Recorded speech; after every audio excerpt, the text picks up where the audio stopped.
Bienvenue. Aujourd'hui, nous allons vous présenter quelques aspects d'un sujet très vaste, la guerre.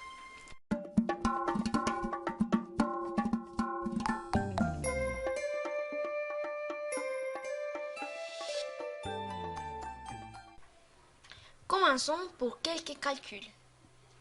Seulement en Syrie, plus de 93 000 personnes, dont au moins 6 500 enfants, ont été tués depuis le début de la guerre civile en mars 2011. Imaginons qu'un jour, pendant un match classique, on fait exploiter le stade El Campín et le stade Atanasio Girardot plein de faim. Cela serait presque la même quantité de morts.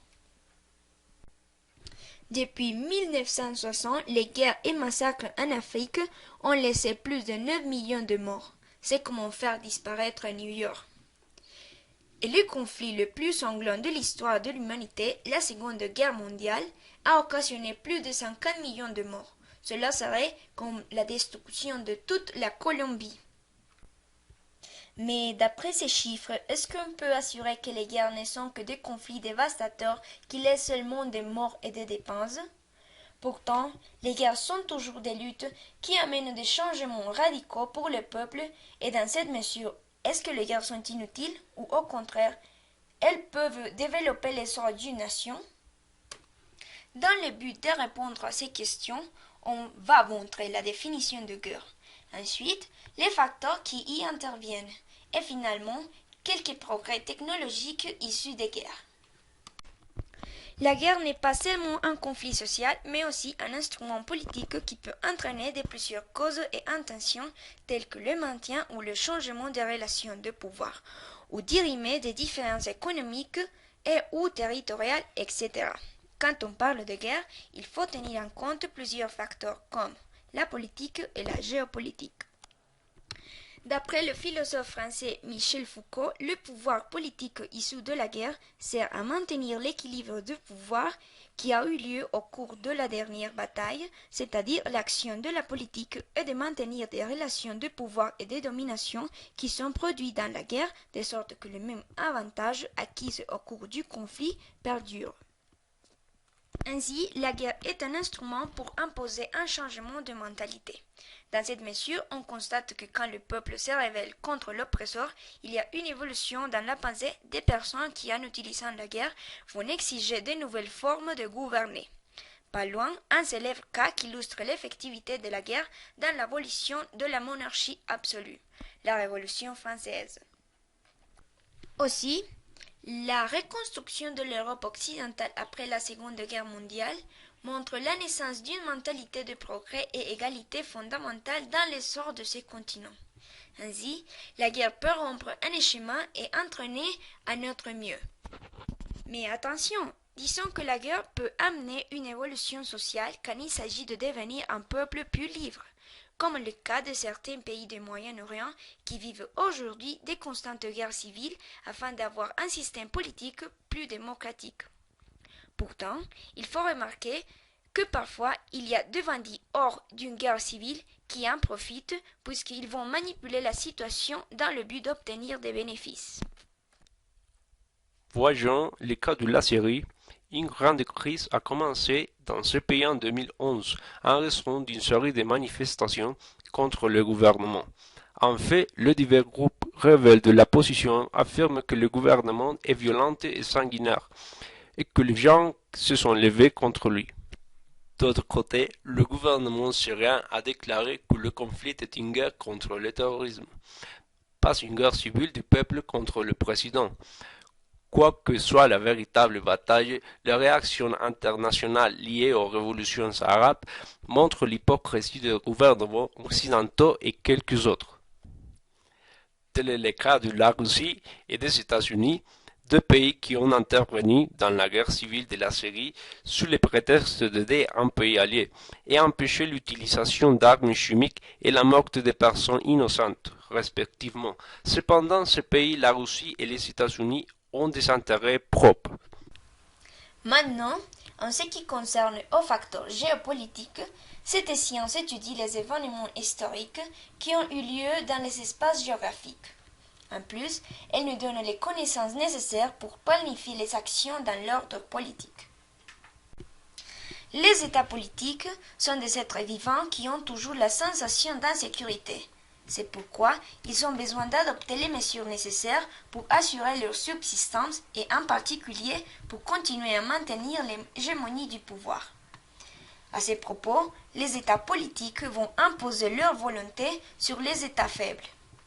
Les États les plus faibles sont ceux qui ne sont pas en mesure de reconnaître leur géographie et leur conscience est encore immature pour percevoir la richesse et le potentiel de leur espace.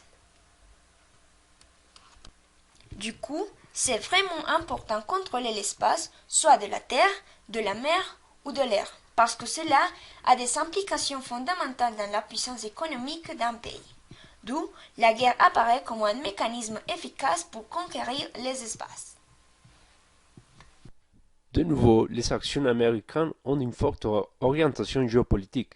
Si nous prêtons attention, nous verrons clairement que les États-Unis s'est introduit au Moyen-Orient pour son pétrole, en Afrique pour ses mines de métaux précieux et au Vietnam pour son désir infini de contrôler le versant de l'océan Pacifique. Aussi, on connaît les guerres sanglantes des puissances occidentales pour le contrôle total et effectif des matières premières de l'Afrique, dont plusieurs sont des métaux rares, tels que l'escadium, l'yttrium et l'antadite, employés pour l'haute technologie. En plus, la prépondérance de la Chine dans les secteurs de terres rares inquiète les pays occidentaux qui cherchent à diversifier leur approvisionnement, d'autant plus que la Chine a annoncé en 2009 vouloir réduire ses quotas d'exportation de 2010.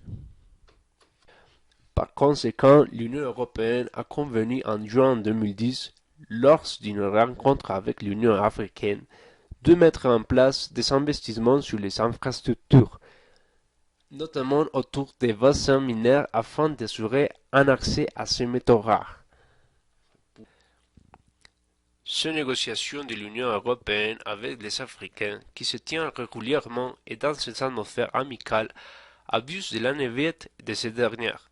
En effet, derrière ces bonnes intentions des Européens et des Américains de vouloir négocier avec les Africains sur les matières premières stratégiques, se trouvent les armées européennes et américaines prêtant à tout moment d'entrer en action violente massive pour noyer dans le sang les populations africaines afin d'assurer leur contrôle effectif sur leurs richesses.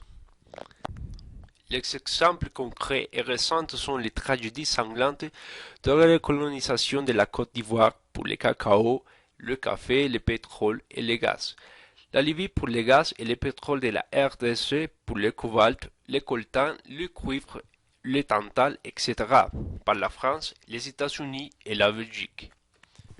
Pour conclure cette première partie, on peut souligner que les changements sociaux, parfois l'évolution de la pensée d'un peuple, peuvent se perpétuer politiquement grâce à la guerre. Néanmoins, il y aura des acteurs, disons étrangers au conflit interne d'une nation, qui vont manipuler la situation de guerre pour avoir une participation dans la politique des États en conflit et obtenir des bénéfices géographiques sur les ressources et le contrôle du commerce. Passons maintenant au dernier point, les inventions technologiques issues des guerres.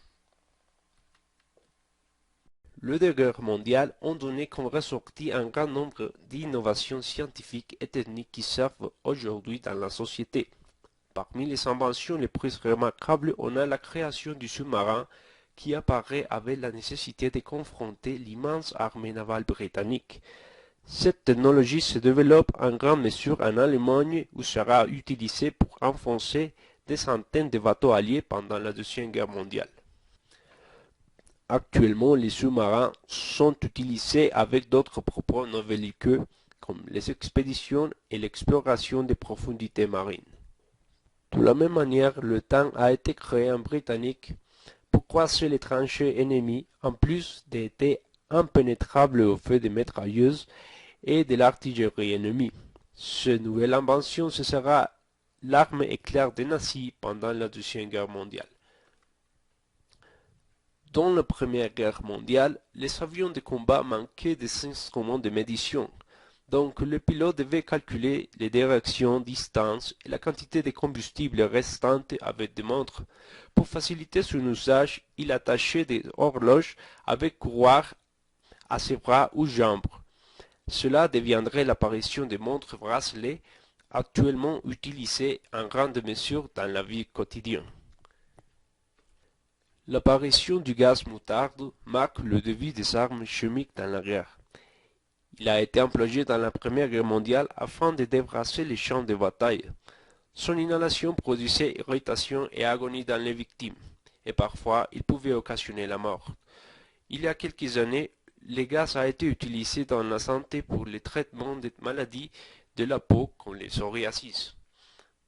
Aussi le phosgène, un gaz utilisé pendant la Première Guerre mondiale qui a provoqué le plus grand nombre de morts car il a attaqué directement le système respiratoire de victimes.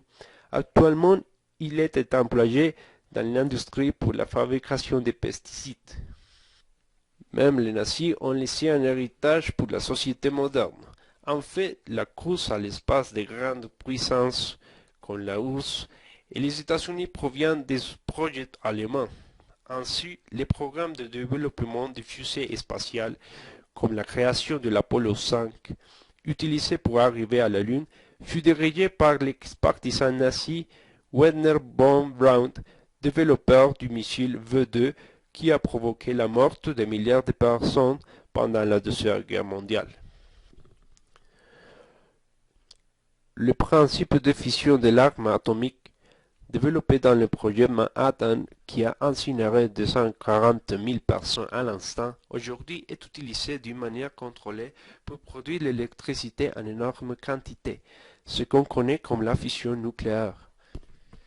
Ensuite, on ajoute les radars, intégrés dans un système de défense aérienne par les Anglais en 1935, mais aussi sur les navires pour la veille des Allemands. On peut rajouter le sonar, dont la jeunesse remonte à la fin de la Première Guerre mondiale, qui a été aboutie dans les Britanniques durant l'entre-deux-guerres et qui était opérationnel en septembre de 1939. Quoiqu'en matière de détection, le radiocompas a aussi joué un grand rôle dans les luttes. On peut constater que la guerre peut apporter un aspect positif en forme de progression, puisque d'après les exemples mentionnés, la guerre impulse le développement technologique. Même si quelques objets ont été utilisés pendant la guerre pour des fins militaires, après ils ont été employés pour faciliter la vie des hommes. Peut-être aujourd'hui, la technologie avance très rapidement, mais avant, il fallait de vivre dans des circonstances difficiles pour développer de nouvelles technologies. En somme, rien ne justifie la mort des personnes, mais il ne faut pas nier que la guerre, comme les situations difficiles dans la vie, sert à fortifier les capacités des personnes, si ces dernières résistent au désir de survivre. Les guerres n'est pas inutile quand on apprend d'elles. Bon, voilà, nous espérons que ce petit reportage vous invite à la réflexion. Merci.